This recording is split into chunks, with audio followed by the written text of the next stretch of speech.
Assalamualaikum warahmatullahi wabarakatuh. Bertemu lagi dengan saya di channel YouTube Kanda Data.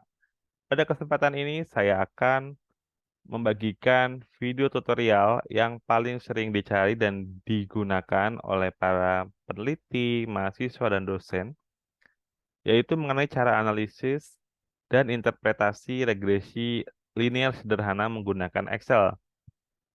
Jadi ternyata Excel dapat kita gunakan seperti kita menggunakan aplikasi yang lain seperti SPSS, SAS, Tata, Minitab, dan lain sebagainya. Kita juga bisa menggunakan Excel. Bagaimana caranya? Jangan kemana-mana, simak video ini hingga akhir. Untuk terus mendapatkan update notifikasi video terbaru, silakan klik subscribe dan aktifkan gambar loncengnya.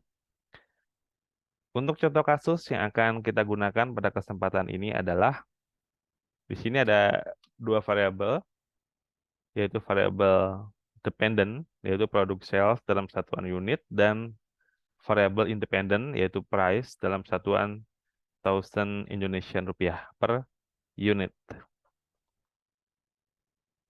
Di sini kita menggunakan contoh data time series annually ya, tahunan, yaitu dari tahun pertama sampai dengan tahun ke-10. Ini sebagai contoh. Jadi teman-teman nanti bisa menggunakan data yang teman-teman atau sobat miliki.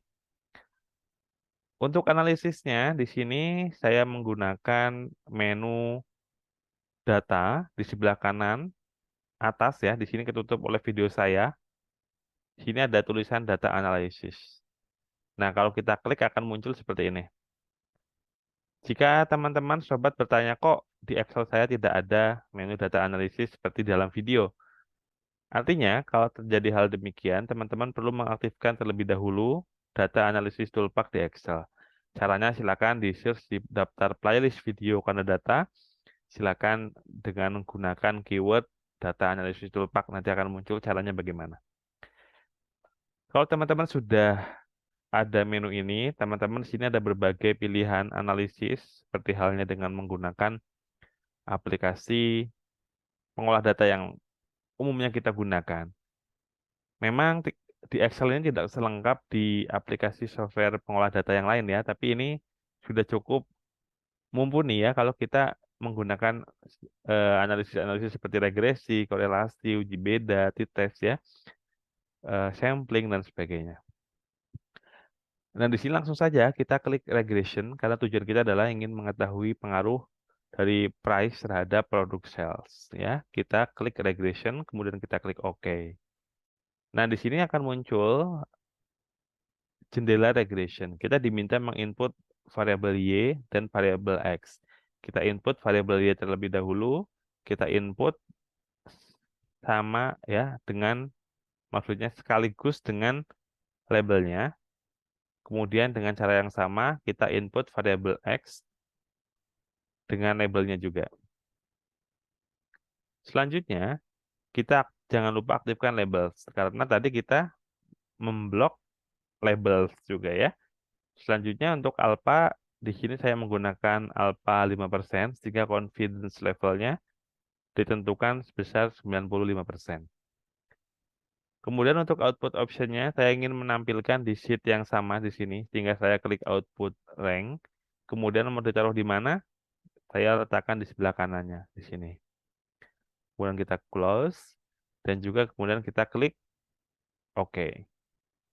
Nah, itu analisis yang cukup mudah yang dapat kita lakukan menggunakan Excel, dan hasilnya akan sama ya, seperti kita menggunakan aplikasi pengolah data yang umumnya kita gunakan. Nah, kemudian bagaimana untuk interpretasinya?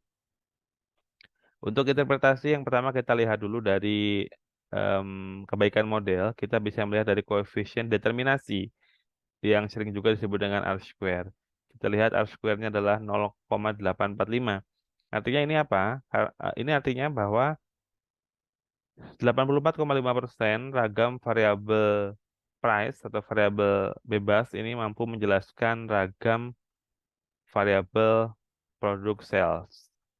Sisanya ya 100 kurangi 84,5 ya. Berarti 15,5% ditentukan oleh variabel lain yang tidak masuk dalam model. Kalau kita membuat rumus, kalau ada error term plus misalkan Y sama dengan B0 plus B1X plus E. E itu adalah error term atau tempat menampung variabel-variabel yang berpengaruh terhadap Y namun tidak digunakan dalam persamaan yang kita susun. Seperti itu maksudnya. Kemudian kita lihat untuk ANOVA table di regresi. Kita lihat di sini F statistiknya adalah 43,6176 ya. Kita bisa menggunakan dua cara, kita bandingkan dengan F tabel atau kita bisa juga menggunakan lihat p-value-nya. Karena di sini sudah ada p-value ya kita gunakan p-value saja ya. Nah, kita lihat ini adalah 0,000169. Artinya lebih kecil dari 5%. Karena saya menetapkan alfa 5% tadi ya.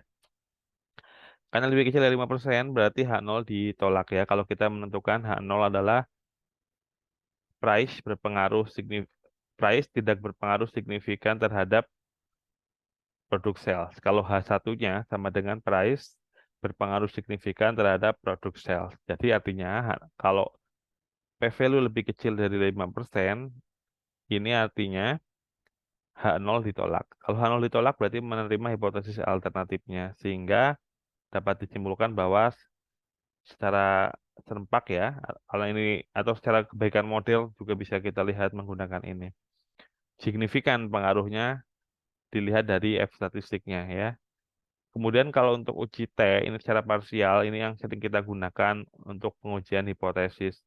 Kalau kita melakukan penelitian, kita punya tujuannya misalkan mengetahui pengaruh harga atau price terhadap produk sales.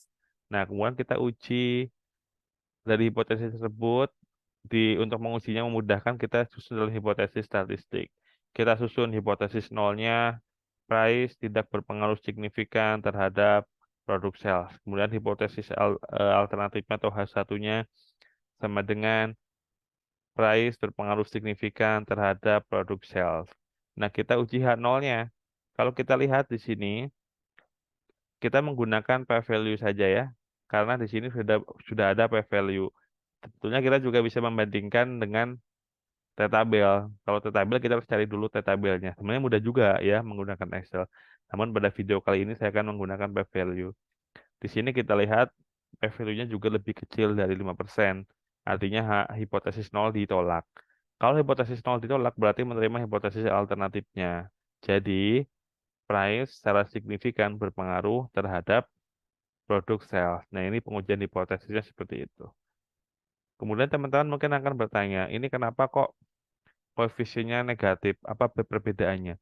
Jadi koefisien ini menunjukkan arah pengaruh ya. Jadi kalau di sini adalah harga berpengaruh terhadap produk sales. Ini arahnya negatif.